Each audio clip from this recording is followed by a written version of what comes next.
Hello everyone, and how you doing? Got a couple of complaints from a few people saying I shouldn't I shouldn't record while I'm driving. But I don't hold the phone in my ears. As you guys saw, both my hands are on the steering wheel. Um, Another one of my ruminating drives. One of my reflection drives. Um, and I wanted to ask for everyone that's tuned in right now, everyone that's with me right now, and everyone that's been with me, which I'm grateful for, to just take a moment. Like, it could be now, it could be after you watch this video, to reflect on. There's basically two exercises that I want you guys to do. Reflect on your past challenges, right? Your past challenges and past hardships, things that have proven to be very difficult for you to go through, and things that have proven to be, a trial for you to maneuver through. Maybe because you've never gone through that trial before, or maybe because you have experienced a trial over and over again. I want to ask you how you pushed through. I want to ask you how you saw yourself through that. Did you sweep it under the rug? Did you face it head on? Did it collapse you? Did it cripple you? Did it hurt you? Did it break you? Did it, maim you? Did it stop you? Did it get you into a place where you find yourself stuck, or where you found yourself stuck? And my question there is, were you kind in how you processed your way through that? Were you nice to yourself? Did you speak love to the challenge? Did you sit yourself down and take a deep breath in and assess why you were why you were where you were at that time? Or was it brutal? And did you think yourself lesser than, think yourself little, think yourself undeserving, think yourself not worthy? And I want to ask you, after you felt all that you felt, with the answers that came, with the questions that you asked, whether you did ask those questions or not, I'm trying to get to the bottom of whether you feel like you were kind to yourself. And I want you to see how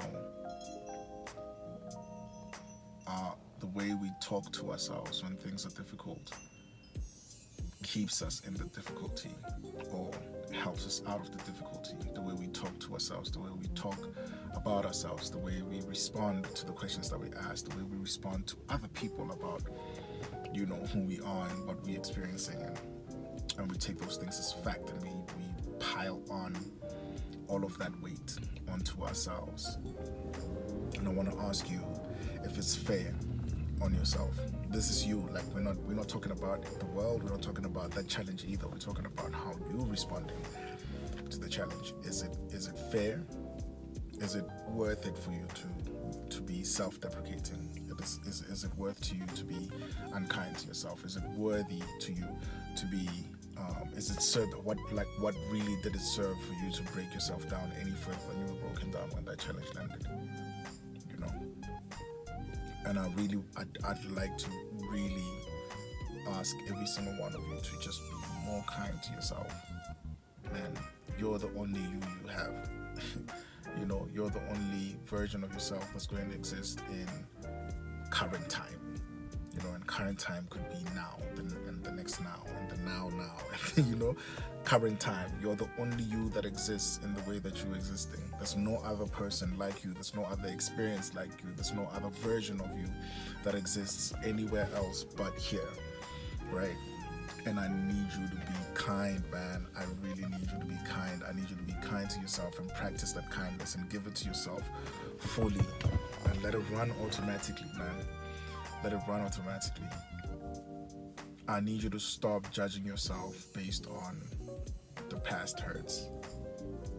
I need you to stop looking at yourself as your limited and very limiting past. And I say very limiting because you can't change your past. can't really alter it. You can't change. You can't go back there and edit. You know, it's like a tweet. Your past is like a tweet. It happened. It's there. You know, unfortunately, with life, you can't delete it. You know, you can't delete it, but you can make it. You can literally decrease the impact that it has in your life. And I need you guys to decrease the impact that the past has on your life, especially if your past isn't good. And trust me, trust and take it from a person whose past isn't really so great. You know, all my fault. All my fault. And I take blame for every single thing, even where, you know, I was done wrong. I take blame because I decided to be in those situations. I take full blame, you know, all my fault. But I need you to be kind, man. I need you to be kind. I'm saying all my fault, and some of you might think it is me being unkind to myself. No, I landed in those situations because I chose to be in those situations. And so in accepting that, I contributed to how I got dealt a bad hand. I contributed to how I got dealt a bad hand by deciding to be in those situations, by deciding to stay in those situations, by deciding to prolong the eventuality of something ending. Thus I got hurt. You know, I contributed to it. And so I own up to it. And that's a kindness, because owning up to the things that you do, owning up to the things that you allow, owning up to the things that you let fester, owning up to the things that you let build in your life, you know, that helps you say, okay, that is never happening again. That is never happening again. That is never going to happen again. That is never going to impact me the way that this has impacted me before. That is never going to lead me astray. That is never going to, those decisions that I made were made out of a desperation to keep things or to stay from things that I was supposed to be doing in the first place. So I need you to be a lot kinder to yourself. I need you to be a lot patient with yourself, because the lesser and lesser patient you are with yourself, the more you wish reality was different. Not noticing that the moment you have right now, this moment right now, is all the moment you need in order for you to make a difference. You know, when you stand in the position of a victim, when you stand in the position of the one who is wrong, when you stand in the position of the one who is being done wrong, when you stand in that position and only stay in that position, I promise you, the results of that, the results of you staying in that position are going to be the same thing you're experiencing 10 times bad, 10 times worse, 10 times bad, 10 times undesirable. The moment that you have right now is all the moment you need in order for you to change what isn't right, or what doesn't feel right, or what you don't agree with, you know. And so the next exercise I want you to do after reflecting on all of that is I want you to leave this running. I want you to close your eyes right now. Close your eyes all the way down. I want you to take a deep breath in and exhale. Take another deep breath in and exhale. And keep your eyes closed for me. And I want you to imagine the one person who hurt you the most. The one person who created a situation where you got hurt so much that it altered the trajectory of your life. It could be in the long, long forgotten past, or it could be in the near past. But I want you to think about that person right now in front of you. And without reacting adversely to it, knowing that you have all the control and all the power. Right now, you have all the emotion and intelligence, and you have my voice guiding you. Knowing that you have that, I want you to walk towards the person. Imagine them right in front of you, and I want you to walk towards them. And I want you to hold your hands out and hug them. That hug is different though. That hug is very different. I want you to forgive them and release them. I want you to forgive them and release them fully and completely, and squeeze tighter in that hug. Stay in that hug until you let go of all that pain, until you let go of all that hurt, until you let go of all that brokenness. I need you to do this for yourself.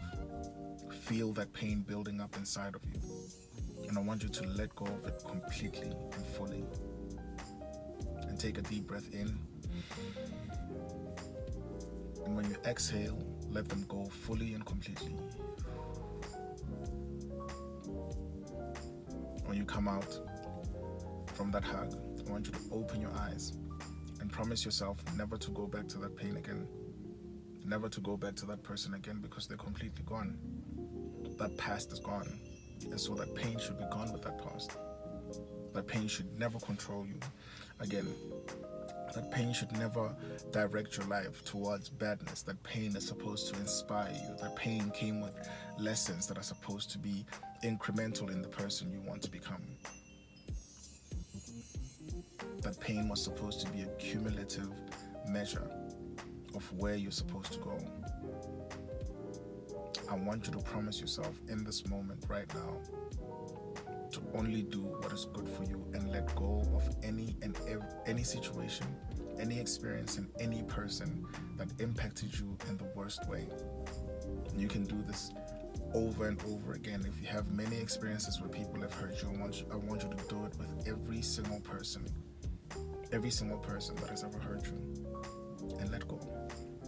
I promise it's going to help you. I promise it's going to work. Okay? Do it over and over again until you feel that energy and that badness is completely gone. You'll be fine. Okay? Alright. My name is Hakeem Anderson Isolang, a transformational therapist, author of 20 Truths About Love and Rosewater. And I love you.